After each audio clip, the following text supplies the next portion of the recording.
What is going on, guys? I am back today to continue my Pixar viewing journey. As of late, I've really had an inkling to revisit some Pixar films that I loved growing up. And the one I'm going to be talking about today, it's fun for me to think about because the first time I watched this movie was actually at a drive-in movie theater, and it was a double feature with the Ben Affleck Daredevil, which if that tells you how long ago that was, I think this movie was released in 2003. That sounds right. I was like 13 years old when this movie came out. And I loved this movie growing up. I watched this movie on a loop consistently, and I was excited to revisit it because it had been several years since I watched it. I rewatched Finding Dory not long after it was released in theaters, but it had to have been at least 5 years, if not more, since I watched this movie, and I'm really looking forward to talking about it today. And the movie I'm going to be discussing is Finding Nemo. Finding Nemo is directed by Andrew Stanton. Nemo, an adventurous young clownfish, is unexpectedly taken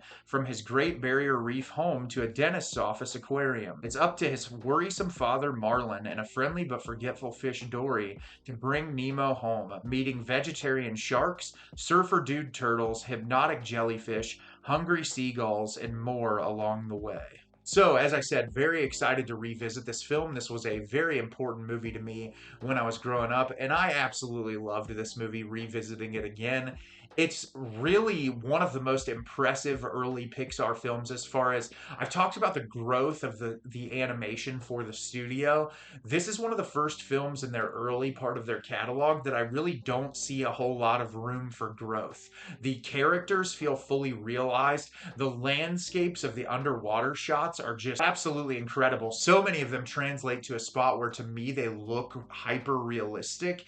Like obviously the characters have a cartoonish feel. They're not going to be the most realistic looking fish because that's the charm of Pixar, is giving them their own personality. But as far as like the underwater shots, they just look very real, and it's incredibly impressive. In 2003 Pixar was this ahead of the game, and I just love a lot about this movie, and I'm excited to tell you about it today. So, the beginning of the film, we're introduced to Marlin, who has just gone through a horrible tragedy that he has lost his wife and all of the eggs that were about to hatch with his children in it, except for one, and that child is Nemo. And after that tragedy, we flash forward to Nemo is growing up. It's his first day of school. Marlin is horrified to let him go to school, but he reluctantly lets him go. But he decides to follow him because he's worried he's going to get into some trouble. And through a set of circumstances, a boat shows up, and Nemo is caught by a scuba diver and is taken to a dentist's office where he meets this whole group of fish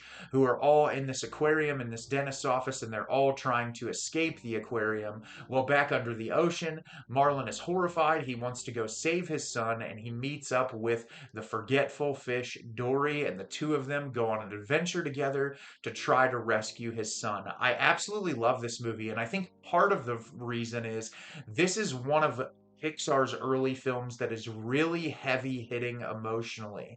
And I think the way that they balance the emotional beats in the movie is really impressive because on the surface, the biggest part of this movie is a relationship between a father and a son, and how this father will go to any means necessary to protect his son. And I think there's a lot of beauty in that story, and I think the way they convey it is really beautiful. But what I like that they show is that Marlin's character is flawed. He is overprotective in a way that he doesn't let his son live his life, and because of that, he is hindering his life experience and really kind of getting in the way of him being able to be a fully realized person. And that's what I really like, is they don't just tell the story from like oh, this father is going to the ends of the earth to save his son. It's like what got him there in the first place is he's overprotective. And honestly, I really like that it's written that way because there's negative ramifications from his overprotectiveness, and it takes him going on this journey and kind of putting himself in danger to realize that you have to be able to live life. You have to have the ability to go out and explore and do things that may be outside of your comfort zone in order to thrive. And I think that that's a really cool thing that Pixar put in this movie. Also, you have Dory's character who has short-term memory loss, and that plays a bigger part into the Finding Dory film. But I also think it's interesting to introduce a character who has to function different than other people in day-to-day life and really really bring her character down to earth and convey it in a way that makes sense. And I really like that a lot. There's a lot of grounded emotional moments. There's also some humor played into it.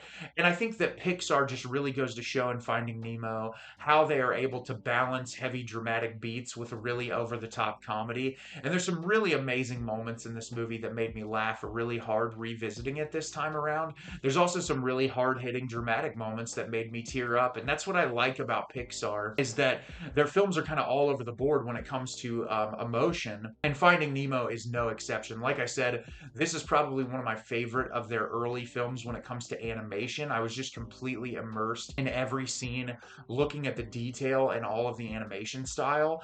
And it's just really impressive that they were able to pull this off so early on in their career.